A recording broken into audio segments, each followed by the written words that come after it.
Sa ngalan ng Ama, ng Anak, at ng Espiritu Santo. Amen. Sumainyo ang Panginoon. At sumaiyo rin. Mga kapatid, aminin po natin ang ating mga kasalanan upang tayo maging marapat gumanap sa banal na pagdiriwang ng misang ito. Inaamin ko Sa makapangyarihang Diyos at sa inyong mga kapatid, na lubha akong nagkasala sa isip, sa salita at sa gawa, at sa aking pagkukulang. Kaya isinasamo ko sa mahal na Birheng Maria, sa lahat ng mga anghel at mga banal, at sa inyong mga kapatid na ako'y panalangin sa Panginoong ating Diyos. Tawaan tayo ng kapangyarihang Diyos, patawarin tayo sa ating mga kasalanan, at patnubayan tayo sa buhay na walang hanggan. Amen. Panginoon, kaawaan mo kami. Panginoon, kaawaan mo kami.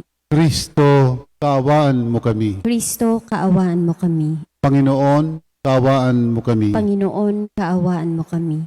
Manalangin tayo. Ama naming makapangyarihan, kaming iyong mga kinupkop ay niloob mong maging mga anak sa liwanag mong kaloob. Huwag mong ipahintulot na sa katiwalian kami ay masangkot. Panatilihin mo kaming nagdiriwang na sa iyong katapatang lubos na sumisikat. Magitan ni Jesucristo kasama ng Espiritu Santo, magpasawalang hanggan. Amen.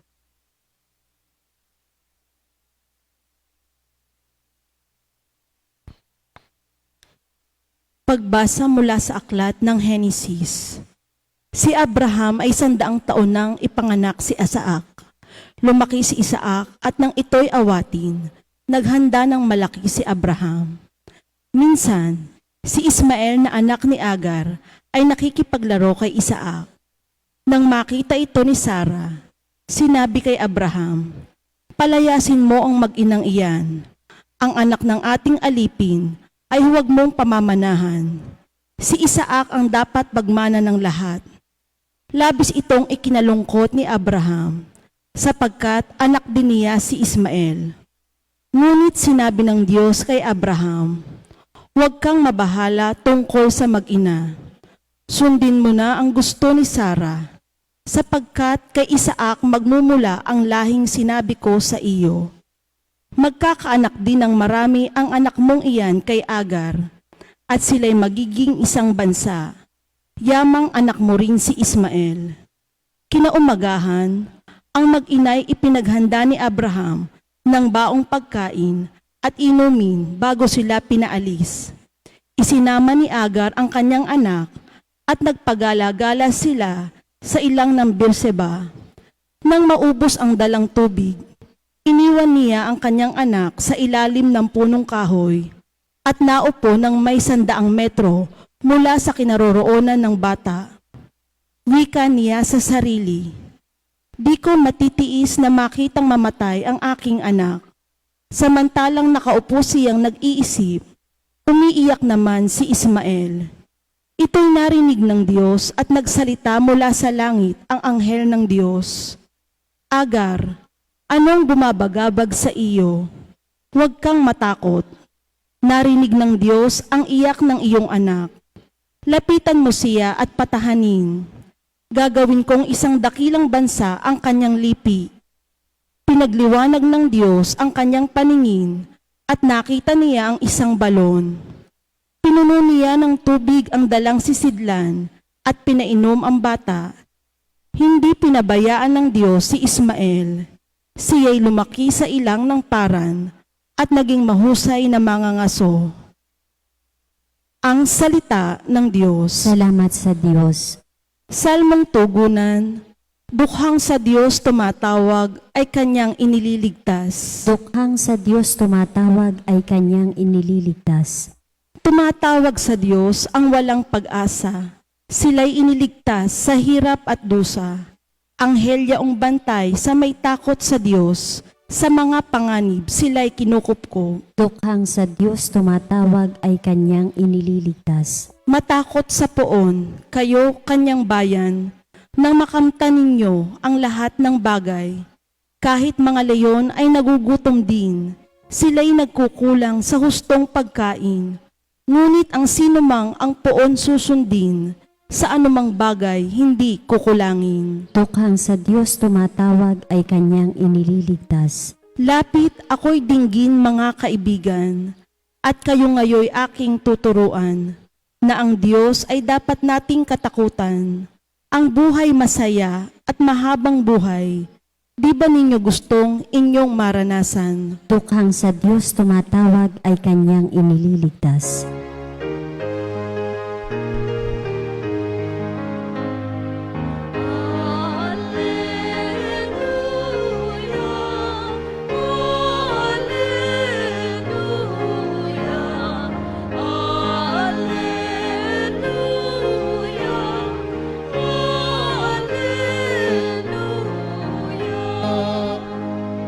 Magulang natin Diyos Ama, anak ng salita niya, tayong mga lipunan. Alleluia,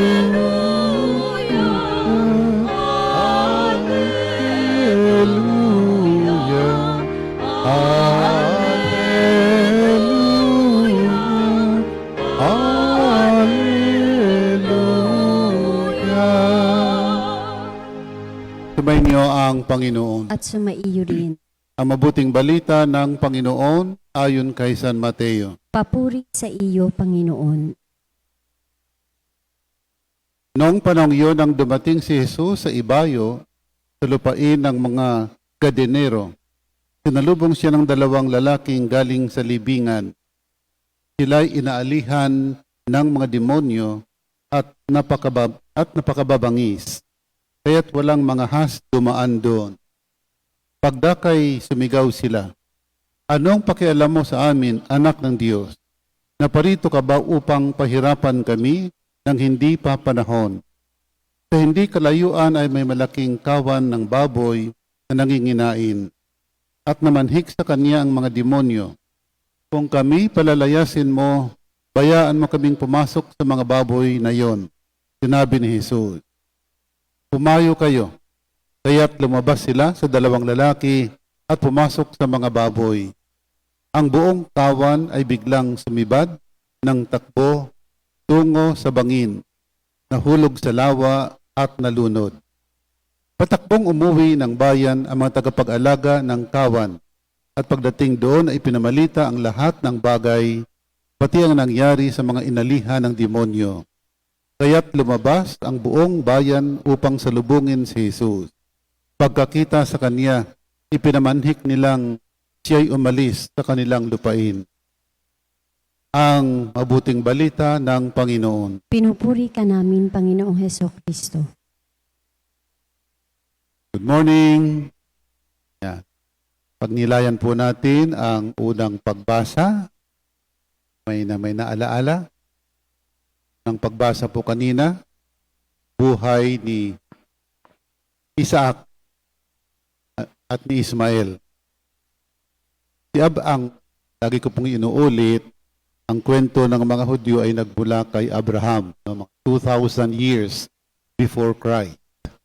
Ang asawa ni Abraham ay si Sarah, pero matanda na wala pang anak, kaya noong unang panahon ay pinahihintulutan na pag ang amo ay walang anak, pwedeng anakan ang katulong. Kaya si Agar na katulong ay inanakan ni Abraham, at ang anak ay si Ismael. 86 years old si Abraham. Nung si Abraham ay 99 years old na, binigyan din ng Diyos ng anak kay Sarah sa kabila ng kanilang katandaan, at ito ay si Isaac. Kaya magkapatid si Isaac at si Ismael sa ama. Isang araw, may party, nakita ni Sarah, nakikipaglaro si Ismael kay Isaac na kanyang kapatid.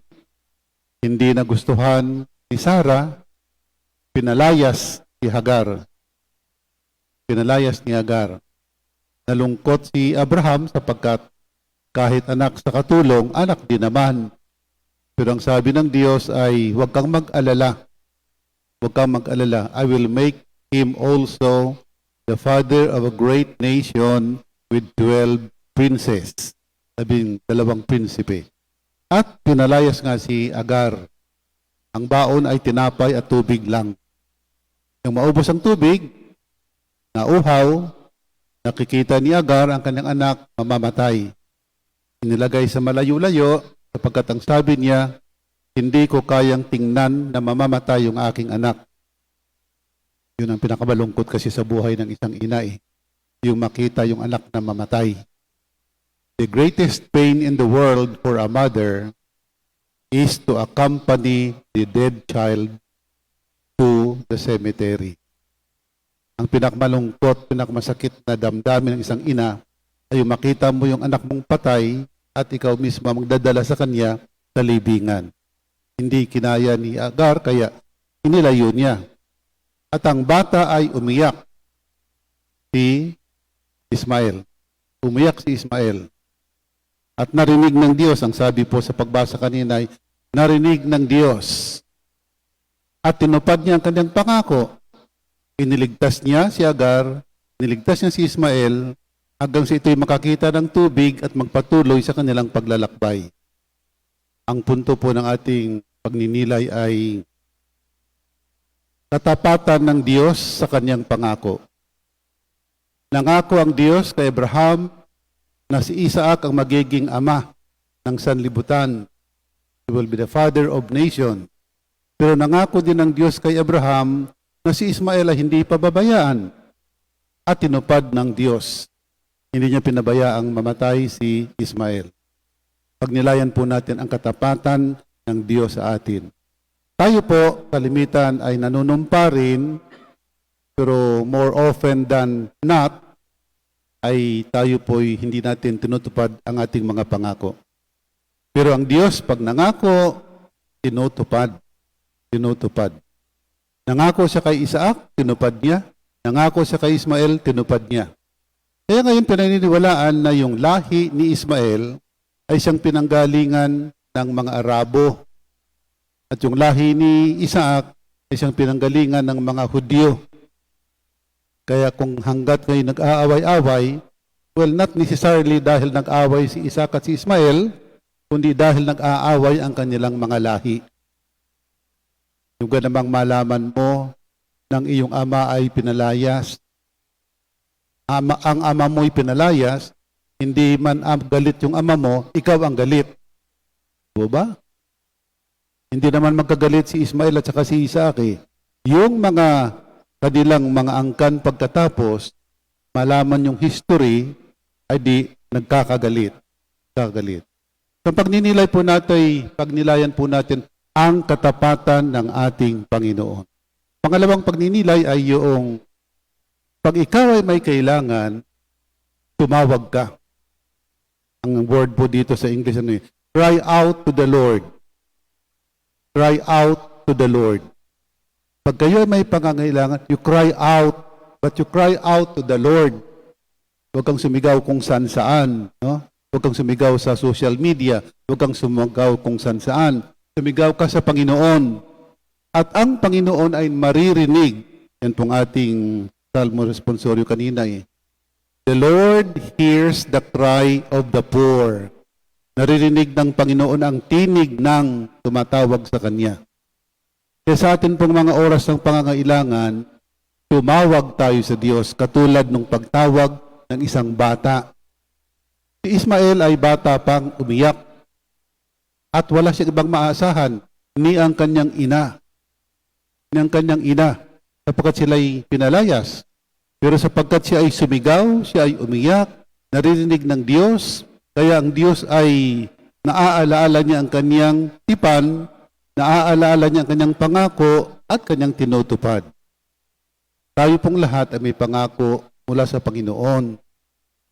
Lahat naman po tayo nilikha kawangis at kamukha, kawangis ng Diyos. Di po ba? You were created to the image and likeness of God. That alone tells us na dapat tayo ay bumalik sa Panginoon. Mahal ng Diyos ang tao. Ang tao lamang kung minsan pag nawawala ay hindi marunong tumawag. Ito po mga kapatid, inuulit ko po, ang Diyos ay may pangako na kanyang tinutupad. Pag minsan ay akala natin ay tayo inaabandona, papabayaan, sumigaw po tayo sa Panginoon. Let us all cry out to the Lord, and the Lord will hear the cry of the poor. Sa ngalan ng Ama, ng Anak, ng Espiritu Santo. Amen. Mga kapatid, sa pamamagitan ng Ebanghelyo, nagsasalita si Kristo nang may walang hanggang kapangyarihan at kumikilos ng may kapangyarihang nagpapagaling. Sa pamamagitan niya, manalangin tayo ng may pananalig at ating sasabihin, Panginoon, dinggin mo ang aming panalangin. Panginoon, dinggin mo ang aming panalangin.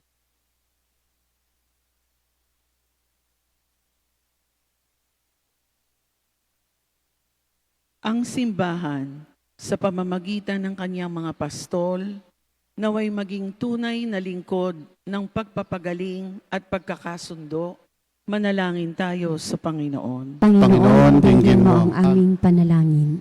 Ang mga opisyal ng gobyerno, naway hindi madaig ng tukso ng kapangyarihan at kayamanan, bagkus makita nila ang kasamaan ng korupsyon sa pamumuno, manalangin tayo sa Panginoon. Panginoon, dinggin mo ang aming panalangin. Ang maruming espiritu na nagkalat sa ating lipunan, naway mabuwag ng kalinisan at paggalang sa dangal ng tao, manalangin tayo sa Panginoon. Panginoon, dinggin mo ang aming panalangin.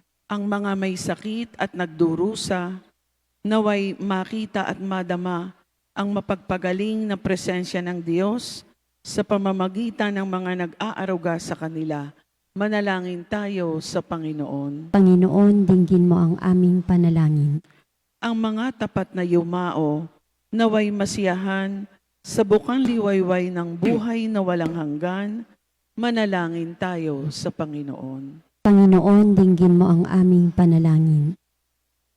O makapangyarihang Ama, dinadala namin sa iyo ang aming mga pangangailangan at may pananalig na nagdarasal kami sa iyong tulong upang makalaya kami sa impluwensya ng kasamaan. Inihiling namin ito sa magitan ni Kristong aming Panginoon. Amen.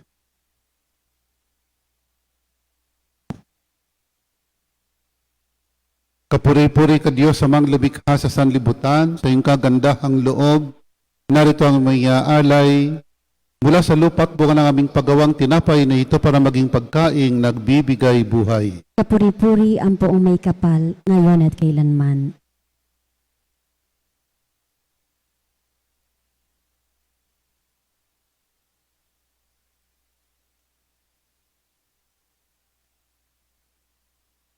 Kapuri-puri ka Diyos sa mga lumikha sa sanlibutan. Sa iyong kagandahang loob, narito ang may aalay mula sa katas ng ubas at bunga ng aming paggawa ang alak na ito para maging inuming nagbibigay ng iyong Espiritu. Kapuri-puri ang poong may kapal, ngayon at kailanman.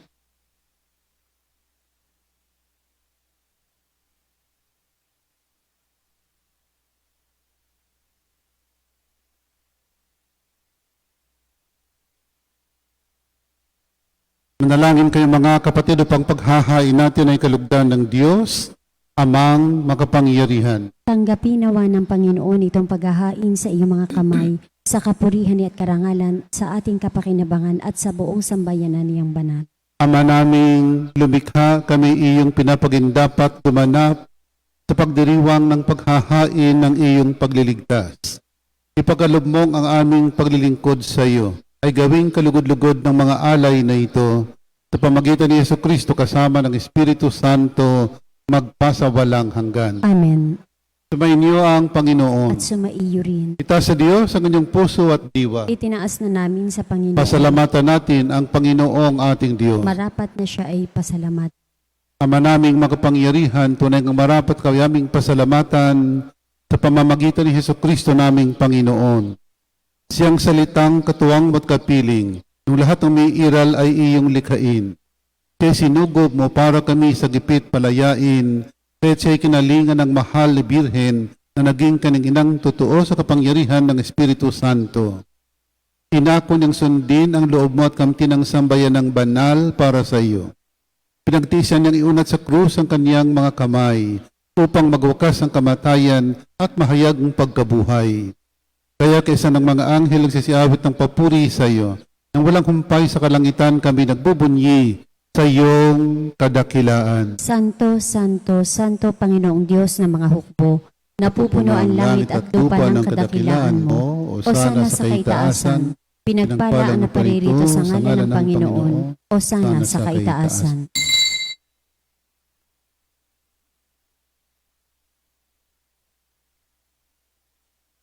Ama naming banal, ikaw ang bukal ang tanang kabanalan. Kaya't sa pamamagitan ng Espiritu gawin mong banal ang makaloob na ito upang para sa amin maging katawan at dugo ng aming Panginoong Hesukristo. Bago di pinagtiis ang kusang loob na maging handog, hinawakan niyang tinapay, pinasalamatan kanya, pinaghati-hati niya yon. Inabot sa kanyang malagad at sinabi, tanggapin ninyong lahat ito at kanin. Ito ang aking katawan na hahandog para sa inyo.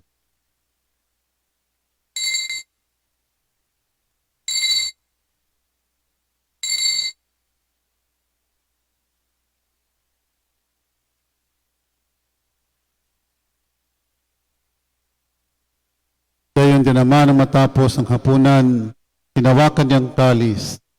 Muli kanyang pinasalamatan. Nabot niya ang kalis sa kanyang malagad at sinabi, tanggapin ninyong lahat ito at inumin. Ito ang kalis ng aking dugo ng bago at walang hanggang tipan. Ang aking dugo ni bubuhos para sa inyo at para sa lahat sa ikapagpapatawad ng mga kasalanan. Gawin ninyo ito sa pag-alaala sa akin.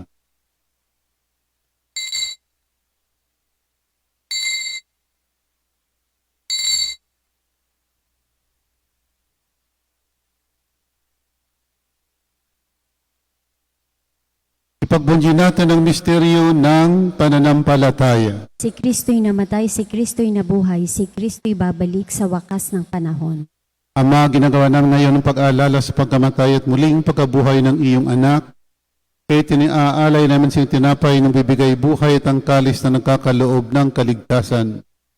Kami nagpapasalamat dahil kami iyong minarapat at tumayo sa harap mo para maglingkod sa iyo. Isinasamo namin kaming magsasalo-salo sa katawan at dugo ni Kristo ay mabuklod sa pagkakaisa sa magitan ng Espiritu Santo. Ama, lingapin mo yung simbahang laganap sa buong daigdig. Puspusin mo kami sa pag-ibig.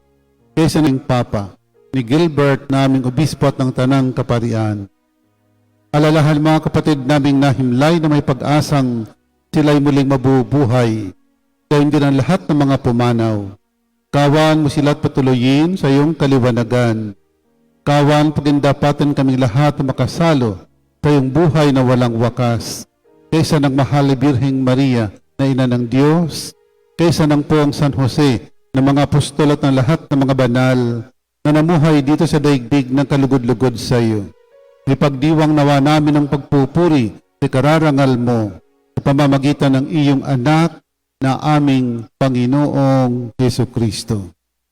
Sa pamamagitan ni Kristo kasama niya at sa Kanya, na lahat ng parangal at papuri ay sa iyo, Diyos amang makapangyarihan, kasama ng Espiritu Santo, magpasawalang hanggan. Amen, amen, amen.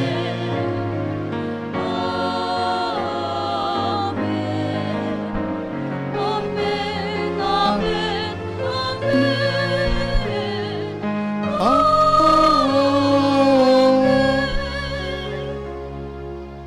Tatagubilin ang nakagagaling na utos at turo ni Jesus na Panginoon natin at Diyos, ipahayag natin ng lakas loob. Ama namin, sumasalangit ka, sambahin ang ngalan mo. Mapasa amin ang kaharian mo,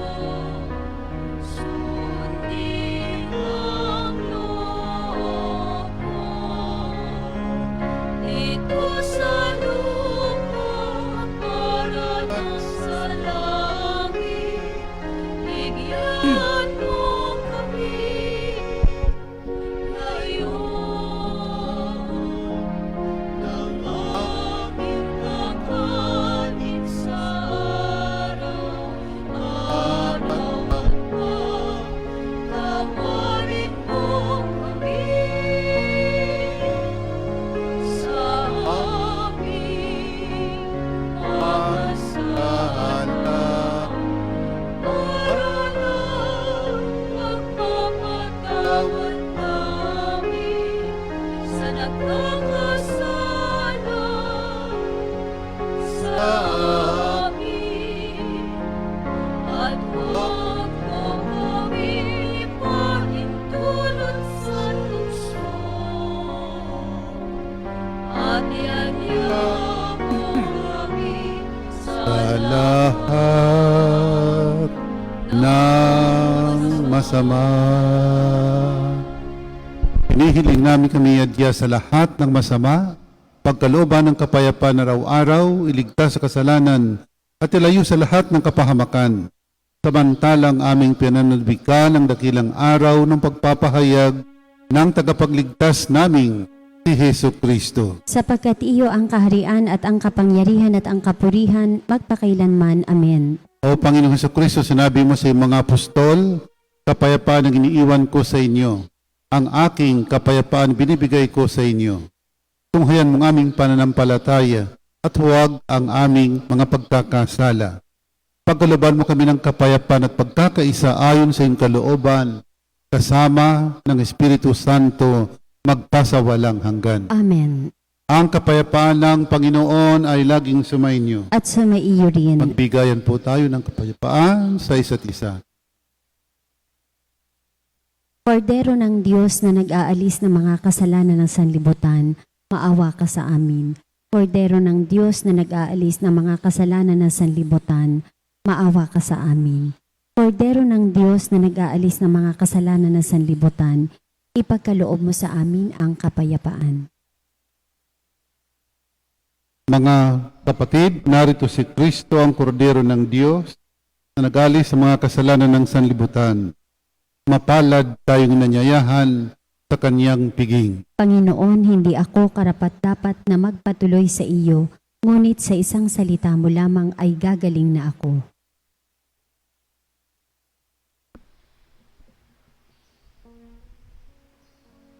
Ang katawan ni Kristo. Amen.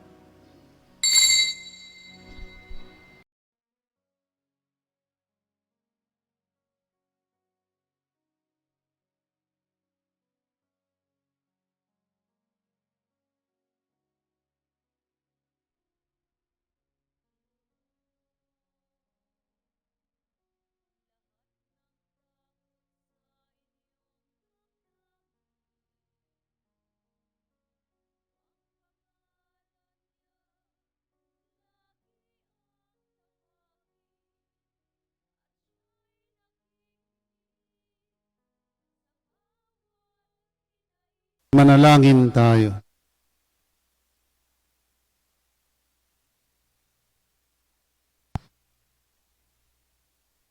Ama naming mapagmahal, buhayin nawa kami ng aming inihain at pinagsaluhan upang kaming pinagbuklod sa pag-ibig mo kailanman ay magkaroon ng bungang lagi naming mayaalay sa pamagitan ni Hesu Kristo kasama ng Espiritu Santo magpasawalang hanggan. Amen.